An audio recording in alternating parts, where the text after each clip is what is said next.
অতিরিক্ত ভালোবাসা কখনো প্রকাশ করতে নেই, তখন সামনের মানুষটা অবহেলা শুরু করে। আমাদের পরিচয়টা শুরু হয় অনলাইন থেকে। আমি ওরে প্রথম মেসেজ দেই, আর আমার মেসেজ যাওয়ার সাথে সাথে সেও রিপ্লাই দেয়। আর এইভাবে কথা বলতে বলতে আমরা ভালোবেসে ফেলি একে অপরকে। আর এভাবেই আমাদের সম্পর্ক শুরু হয়। আমার বাসা সিলেট আর তার বাসা ময়মনসিংহ। আমাদের রোজ কথা হতো, এমনকি আমাকে অনলাইনে না পেলে সেও পাগলের মতো হয়ে যেত। আর আমি ওরে এতটা ভালোবাসি যে যখন যা বলতো আমি তাই করতাম। আমি ওরে এতটাই ভালোবাসি যে খাবার সময়ও পাশে ফোন নিয়ে বসতাম। রাতে ঘুম ধরলে ফোনে সাউন্ড হাই করে ঘুমাতাম, যাতে সে মেসেজ দিলে আমার ঘুম ভেঙে যায়। হাজার ব্যস্ত থাকলেও ওর মেসেজে রিপ্লাই দিতাম। ওর সাথে ঝগড়া হলে বা রাগ করে থাকলেও আমি ফোনের দিকে তাকিয়ে থাকতাম যে কখন একটা কল আসবে। তা আমাদের সম্পর্ক আলহামদুলিল্লাহ ভালোই চলতেছিল। তারপর আমরা পরিবারকে জানাই আমাদের সম্পর্কের কথা, আর আমাদের দুই পরিবার মেনে নেয়। কিন্তু তখন আমি ইন্টার সেকেন্ড ইয়ারে পড়ি।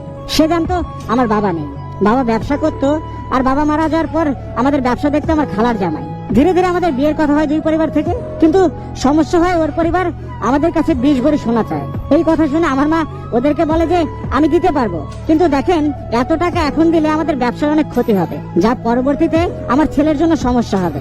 আর ছেলেকে ফ্রান্স পাঠাবো বলে পাসপোর্ট জমা দিচ্ছি, ওই জায়গায় তার অনেক টাকা লাগতেছে। আমরা এখন নাকি রিং করায় রাখি, আমার ছেলে যাওয়ার পর পর তোমরা যা চেয়েছো তাই দিব। পরে আমার দিকে তাকিয়ে আমার মা বলছিল 12 ভরি সোনা দেবে, কিন্তু ওর পরিবার মানেনি। ওরা যা চেয়েছে তাই দিতে হবে। ওরা নাকি যা চেয়েছে তা পেলে ওরা মানুষকে বলতে পারতো যে 20 ভরি সোনা দিয়েছে। তখন নাকি মানুষ এই সোনাগুলো দেখে ছেলে বেকার এই কথা বলতো না। সত্যি কথা বলতে আমার মানুষটা অনেক চেষ্টা করছে যাতে আমরা এক হই। তখন ওর মা বললো ঠিক আছে, ছেলে যাক, পরেরটা পরে বুঝবো। আমার মা অনেক বুঝাইছে। পরে আমার মা রাগে আমার কাছ থেকে ফোন নিয়ে নেয়। ওইদিকে সে অনেক কল দেয়, কিন্তু আমার কাছে ফোন ছিল না। এই কিছুদিন পর আমাদের আবার কথা শুরু হয়, কিন্তু ওরে মনে মনে ভেবে নিয়েছে যে আমি ইচ্ছে করে ফোন ধরিনি। সে বলছিল আমার মা নাকি ওরে আনতে চায় না, কিন্তু আমার মা বলছিল দরকার হলে আমি হয়ে মেয়ের বাসায় যাব। আমরা দুই পক্ষ কথা বললে সুন্দর একটা সমাধান বের হবে। কিন্তু আমার মাকে আসতেও দেয়নি। আর ওই থেকে শুরু হয় আমার প্রতি ভালোবাসা কমা। আর তখন থেকে ইচ্ছে হলে মেসেজ করতো, ইচ্ছে হলে কল দিত। আর এইদিকে আমি তার মেসেজ বা কল দিলেও সে অনলাইন থাকলেও আমার ফোন ধরতো না, কল দিলেও সে অনলাইনে থাকার পরেও আমার ফোন ধরতো না। কল বা মেসেজ যখন ধরতো না তখন কেন ধরেনি এই কথা বললে সে বলতো তার কাছে এত সময় নেই।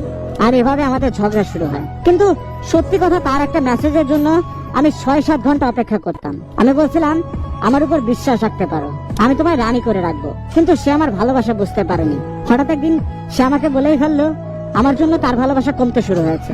ওই কথা শোনার পরেও আমি ওরা ছেড়ে যাইনি। ও একটা কথাই মনে মনে ঠিক করে নিয়েছিল, ও আর আমার সাথে থাকবে না। তারপরও শেষ 2টা কথা বলেছিল, সে যদি আমায় নাও পায় সে আফসোস করবে না, সেটা ভাববে যে আল্লাহ তার জন্য নাকি আমাকে মঙ্গল হিসেবে রাখেনি। সে আর একটা কথা বলেছিল আমি কেন এত মেসেজ বা কল দিই, আমি নাকি তার জীবনে গুরুত্বপূর্ণ মানুষ না। তখন আমি ভেবে নিয়েছি সে হয়তো আমায় ভুলে গিয়েছে, সে আমার থেকে মুক্তি চাচ্ছে। আর আমি তখন নিজে ওর সাথে যোগাযোগ বন্ধ করে দেই। অতিরিক্ত ভালোবাসা প্রকাশ করলে সে মানুষটা তোমাকে অবহেলা করবেই। টাকা পয়সা, সোনা দানা এসব কখনো ভালোবাসার ভিতরে থাকে না। কি দিল না দিল এইসব হিসাব ভালোবাসায় থাকে না ভাই। তবে অতিরিক্ত কোনো কিছুই ভালো না। হয়তো এই গল্পটাই তার প্রমাণ। যেমনটা ধরুন মেয়ের মার এত চাহিদা, রাজি তো হয়েছিল ছেলের মা যে দিবে আপনাকে, তো এত তাড়াহুড়া না করলে পারতো। তারপর ছেলেটার অতিরিক্ত ভালোবাসা, যার কারণে সামনের মানুষটাও চলে গেল।